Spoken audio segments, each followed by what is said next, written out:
Olá pessoal, sejam todos muito bem-vindos a mais um vídeo aqui do canal do professor Bruno Criado.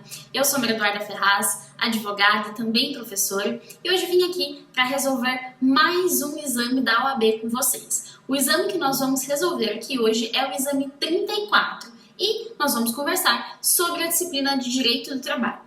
Pessoal, antes da gente começar, como eu gosto de fazer nas minhas aulas, eu deixei aí para vocês minhas redes sociais e também meu e-mail, que são formas de vocês entrarem em contato comigo caso fiquem com alguma dúvida em algum momento dessa aula, em algum conteúdo, em alguma questão, vocês possam me procurar e esclarecer tudo isso. É muito importante esclarecer todas as dúvidas antes da prova, se você está se preparando para o próximo exame, então fico à disposição para ajudá-los. Pessoal, como que vai funcionar essa nossa resolução de questões aqui hoje? Bom, primeiro nós vamos ler o enunciado, depois vamos fazer uma breve revisão sobre esse assunto, vamos verificar qual é o dispositivo que fundamenta essa questão e depois vamos analisar individualmente cada uma das alternativas. Então, a prova de Direito do Trabalho do exame 34 começou na questão 70. Vamos fazer a leitura do enunciado. Rita trabalha desde a contratação das 10 às 5 como recepcionista em um hospital. Tendo surgido uma vaga no horário diurno, a empresa pretende transferir Rita para o horário diurno. Diante disso, de acordo com o entendimento consolidado da jurisprudência do TST, assinale a afirmativa correta. Pessoal, então eu posso alterar o contrato de trabalho de uma pessoa que trabalha no período diurno para o período noturno, ou então eu posso alterar essa contratação de uma pessoa que trabalha à noite e venha trabalhar durante o dia? Bom, o que a gente tem que lembrar para resolver essa questão? Primeiro, o horário noturno, ele é definido por lei, então nós temos que, para o empregado urbano, considera esse período noturno aquele trabalhado entre as 10 horas de um dia e as 5 horas do dia seguinte. Então essa vai ser a hora noturna. E aí nós temos, na própria Constituição Federal, que o trabalho noturno vai ser remunerado, vai ter um adicional e uma remuneração maior que aquele trabalho realizado durante o dia. E para a gente responder essa questão, nós precisávamos nos recordar da súmula 265 do TST, porque essa súmula, ela diz pra gente que o empregado que deixa de trabalhar no horário noturno, sendo transferido para o horário diurno, perde o direito ao adicional, e não há o que se falar em direito adquirido. Ou seja, pessoal, nós temos que o adicional noturno, ele é um adicional condição. Por quê? Para que eu receba o adicional noturno, eu necessariamente tenho que exercer a minha atividade na hora noturna, ou seja, das 10 da noite às 5 da manhã. E por que é lícita a supressão desse adicional? Ora, pessoal, sendo um adicional condição, eu tenho que cumprir com a condição, cumprir com o requisito para receber o adicional. E além disso, vejam que essa alteração no contrato de trabalho é uma alteração benéfica, porque eu estou retirando aquele trabalhador que exerce a sua atividade no período noturno e estou colocando para exercer a sua atividade num período diurno, ou seja, eu tenho uma alteração contratual benéfica para o empregado. E por isso não há o que se falar em alteração ilícita ou manutenção do adicional. Então vamos olhar as alternativas que com essa pequena revisão a gente já consegue responder. Vamos lá. Alternativa A. A alteração do turno de trabalho do empregado é vedada, pois implica redução remuneratória pela perda do respectivo adicional. Bom, se é um adicional condição, se eu alterei essa condição que concede, essa condição que faz com que o empregado faça jus ao adicional, é lícita a supressão. Alternativa A é incorreta. Alternativa C. A alteração de turno depende do poder diretivo do empregador, mas o adicional noturno não pode ser suprimido. Súmula 265, nós vimos que pode sim ser suprimido. Alternativa D. A alteração do turno de trabalho será lícita desde que haja a incorporação definitiva do adicional ao salário de Rita. Não, pessoal, a partir do momento que ela passou a exercer as atividades dela em hora diurna, em período diurno, o adicional ele deixa de ser pago. E aí nos resta a alternativa B como alternativa correta que diz: a alteração do turno noturno para o diurno é lícita, mesmo com a supressão do adicional noturno. Tá legal? Então uma questão simples envolvendo adicional noturno. Vamos para a próxima questão. Questão 71. Júlia é analista de sistemas de uma empresa de tecnologia e solicitou ao empregador trabalhar remotamente. Sobre a pretensão de Júlia, observados os termos da CLT, assinale a afirmativa correta. Pessoal, então nós temos aqui uma questão de teletrabalho. Eu sempre comento que eu acho esse tema muito importante para o exame de ordem. Os últimos exames vêm demonstrando para a gente que o examinador ele tem dado uma atenção a esse tema. Então, é importante que, se você estiver se preparando para o próximo exame, tome cuidado com todos esses requisitos e essas condições específicas para o teletrabalhador. E aí, pessoal, fazendo uma breve revisão. Nós sabemos que o teletrabalho é aquele serviço prestado preponderantemente fora das dependências da empresa. E por que preponderantemente? Ora, o fato de o empregado comparecer eventualmente na sede da empresa não vai descaracterizar o regime de teletrabalho. É o que diz pra gente o artigo 75b, parágrafo único da CLT. Então, o comparecimento do empregado às dependências do empregador para realizar atividades específicas, ou seja, a cada 15 dias o empregado vai fazer uma reunião na sede da empresa. O fato dele comparecer em situações específicas não vai descaracterizar o regime de teletrabalho. Além disso, o que a gente tem que lembrar quando a gente fala em regime de teletrabalho? Bom, a prestação de serviço nessa modalidade, ela tem que constar expressamente no contrato individual de trabalho. Então, eu não posso fazer isso de forma tácita, eu tenho que ter uma previsão contratual e expressa no contrato de que está acontecendo essa alteração do serviço prestado presencialmente para a modalidade de teletrabalho.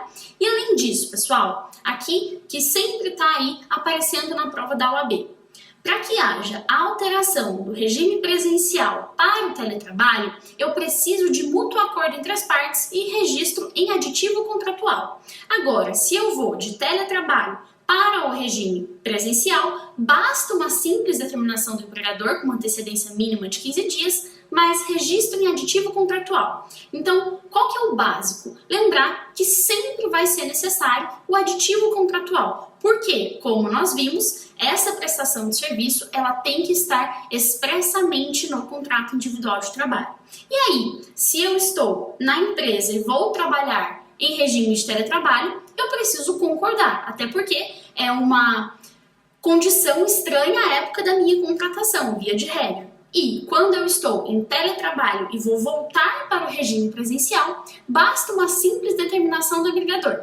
Por que essa antecedência mínima de 15 dias? Bom, pessoal, vamos pensar que aquele empregado ele tem que se adaptar a voltar a essa rotina habitual dentro da empresa. Por isso eu tenho essa antecedência mínima de 15 dias. Então, uma revisão geral sobre teletrabalho para a gente já partir para a análise das alternativas. Vamos lá.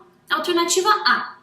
O teletrabalho só pode ser assim considerado se a prestação de serviço for totalmente fora das dependências da empresa. Não, pessoal, a gente viu aqui que é preponderantemente fora, de modo que o fato do empregado comparecer eventualmente à empresa não vai descaracterizar o teletrabalho. Alternativa B. O ajuste entre Júlia e seu empregador poderá ser tácito. Não, pessoal, a gente viu que eu tenho que ter uma previsão expressa no contrato individual de trabalho para essa modalidade. Alternativa D.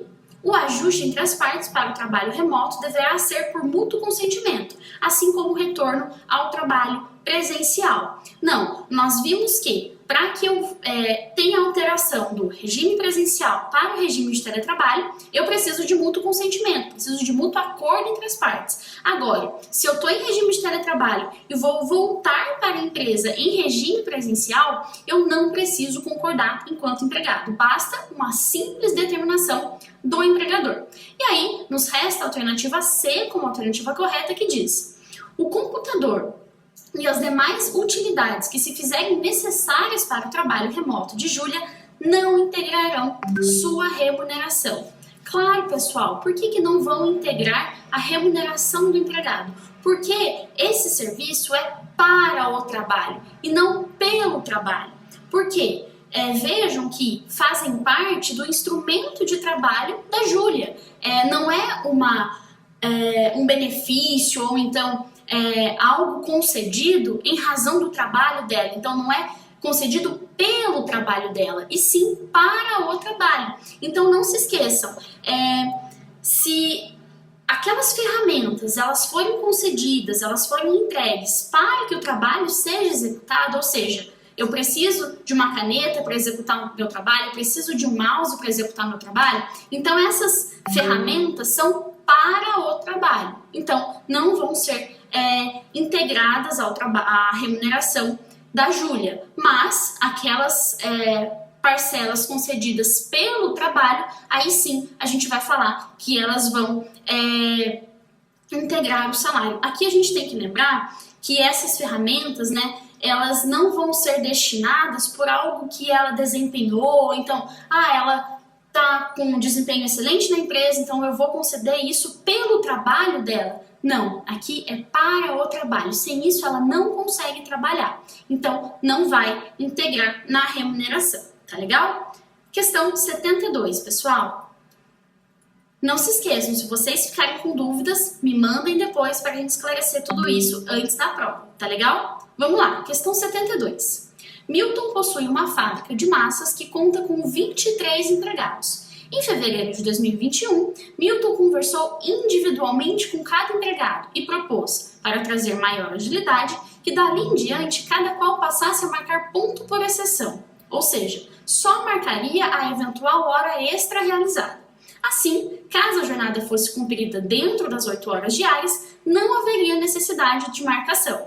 Diante da concordância, foi feito um termo individual para cada empregado, que foi assinado. Sobre a hipótese apresentada, de acordo com o disposto na CLT, assinale a afirmativa correta. Então, pessoal, nós temos aqui uma questão envolvendo ponto por exceção. Salvo engano, é a primeira vez que esse tema aparece na prova. E para que a gente acerte essa alternativa, nós precisamos nos recordar que a CLT prevê que para os estabelecimentos com mais de 20 trabalhadores será obrigatória a anotação da hora de entrada e de saída em registro manual, mecânico ou eletrônico, conforme instruções expedidas pela Secretaria Especial de Previdência e Trabalho do Ministério da Economia.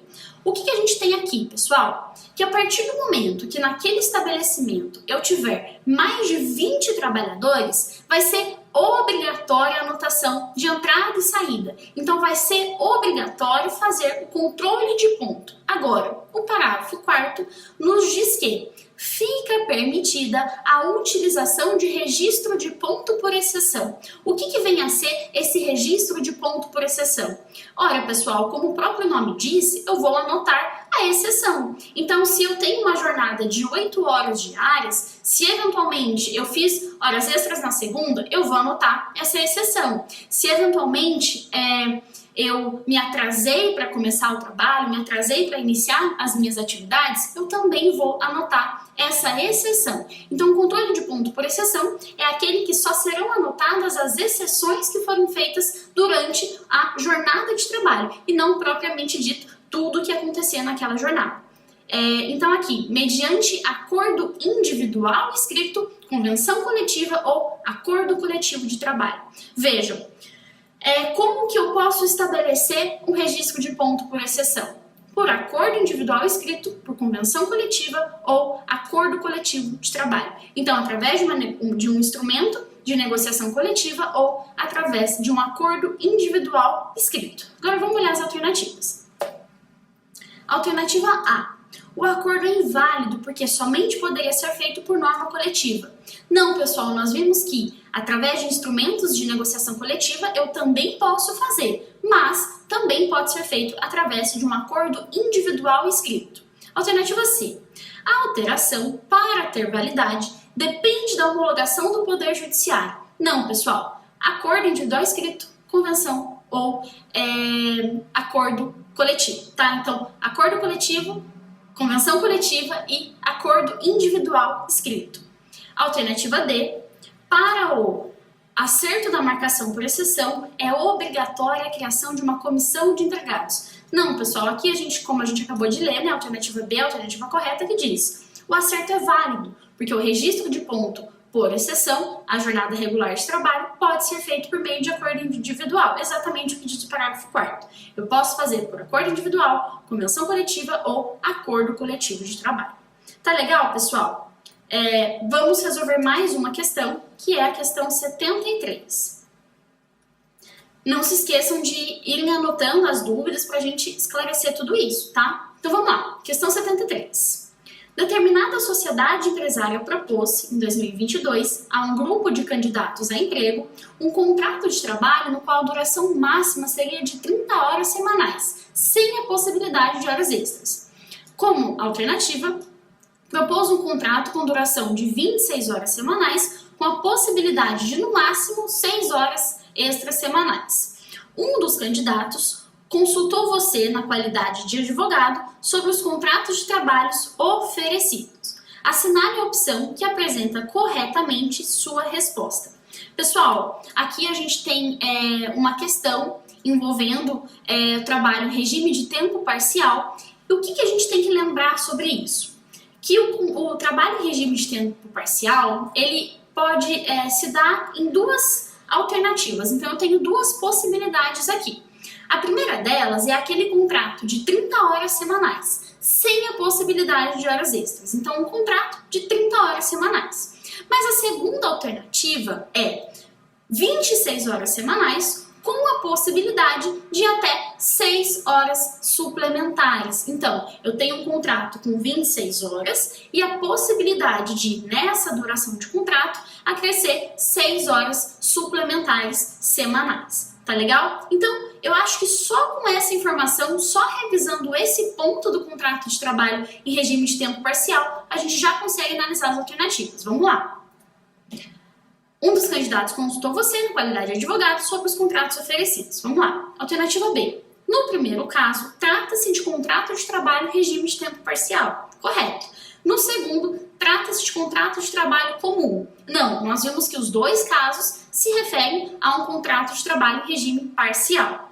Agora, alternativa C. Os dois casos não são contratos em regime de tempo parcial, já que o primeiro excede o tempo total de horas semanais. Não, nós vimos, mais uma vez, que nós temos duas possibilidades. Ou eu faço um contrato com 30 horas semanais, ou eu faço um contrato com 26 horas semanais, sendo possível, nessa situação, acrescer aí 6 horas suplementares, tá? Alternativa D. Não se trata de contrato por tempo parcial, pois na hipótese admite-se tempo inferior ao limite máximo, quando na modalidade de regime por tempo parcial, os contratos só poderão ter 30 ou 26 horas semanais. Também alternativa incorreta. Nos resta aqui a alternativa A, que nos diz: os dois casos apresentam contratos de trabalho em regime de tempo parcial. Perfeito, pessoal. É o que nos diz o artigo 58A da CLT.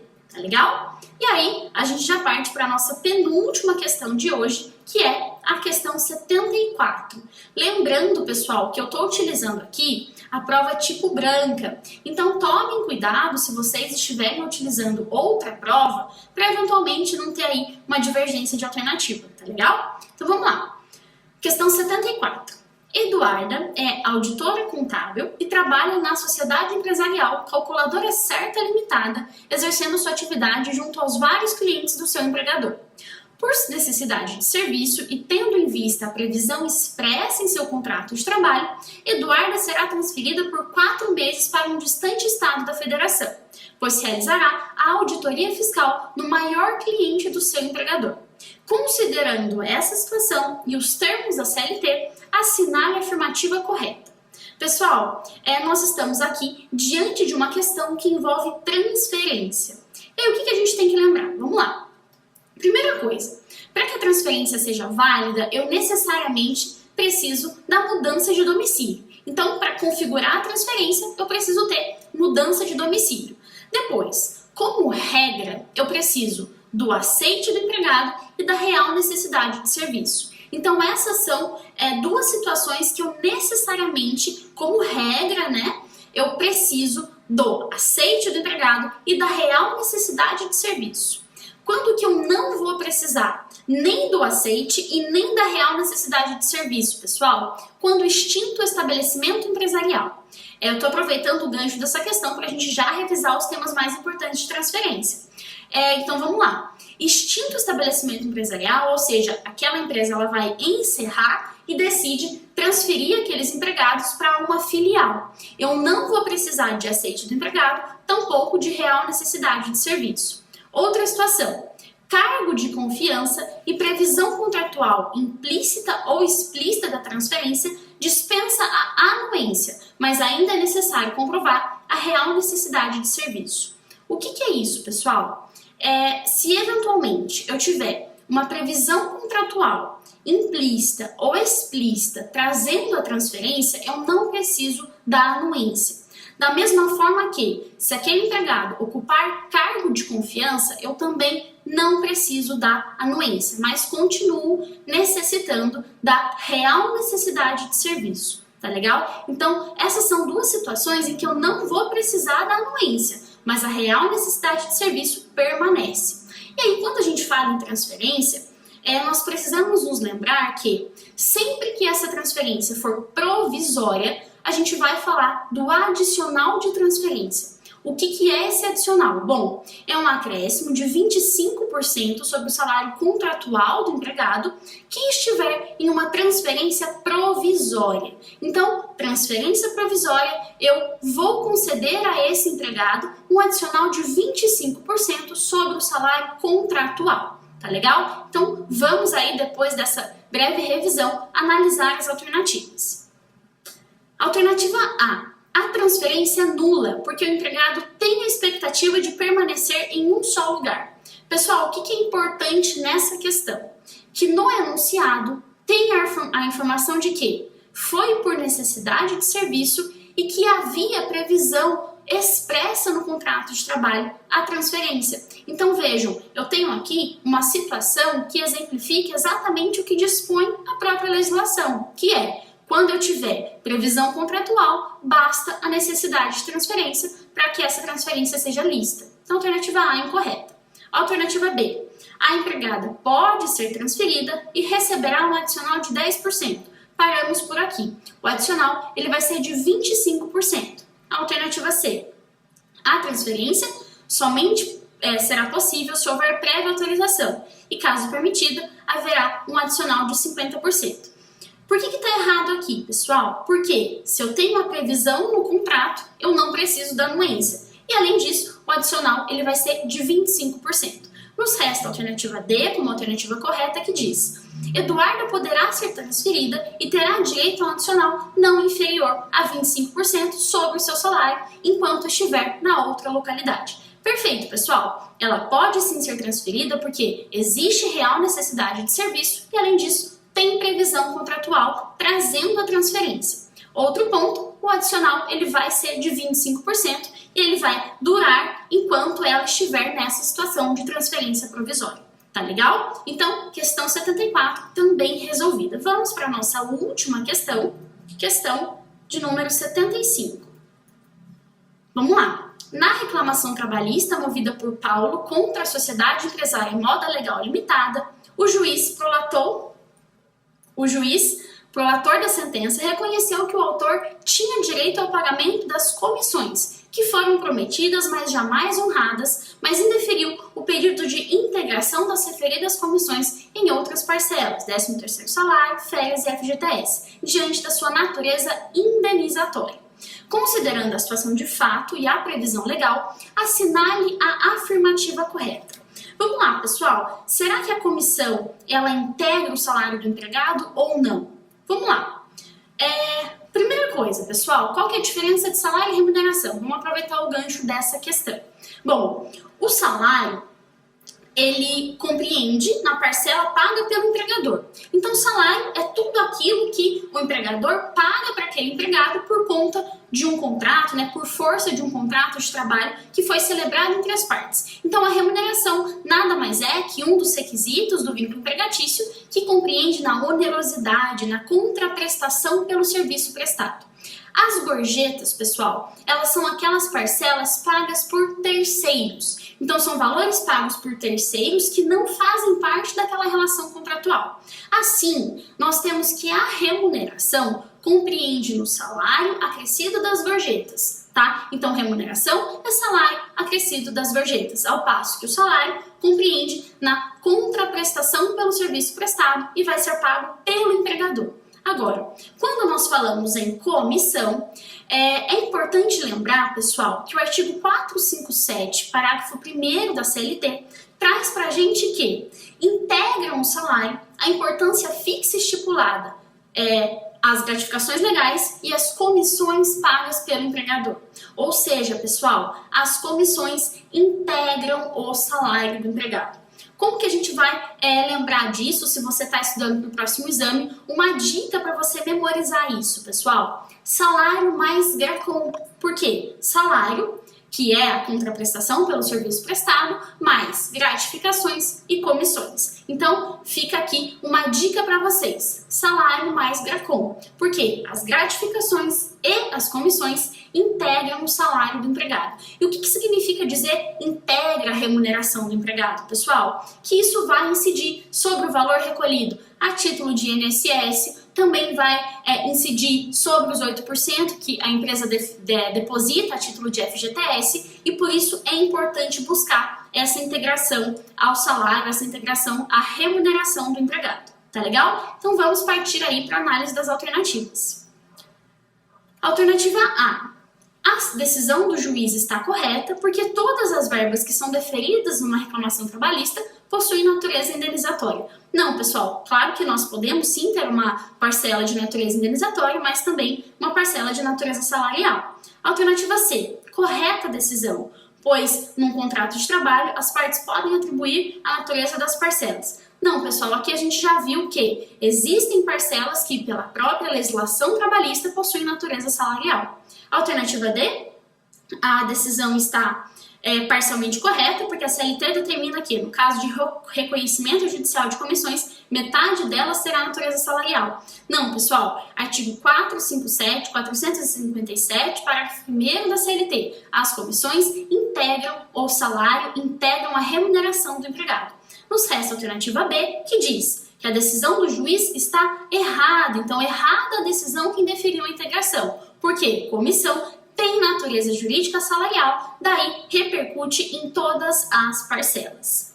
Pessoal, essa foi a resolução das questões de direito do trabalho do exame 34. Me coloco à disposição de vocês para esclarecer eventuais dúvidas dessa resolução ou então de outros temas envolvendo a disciplina, e desejo aí para todos vocês que estão se preparando para os próximos exames boa sorte, contem comigo e confiem na dedicação de vocês, no processo de vocês, que eu tenho certeza que vocês terão aí excelentes resultados. Muito obrigada!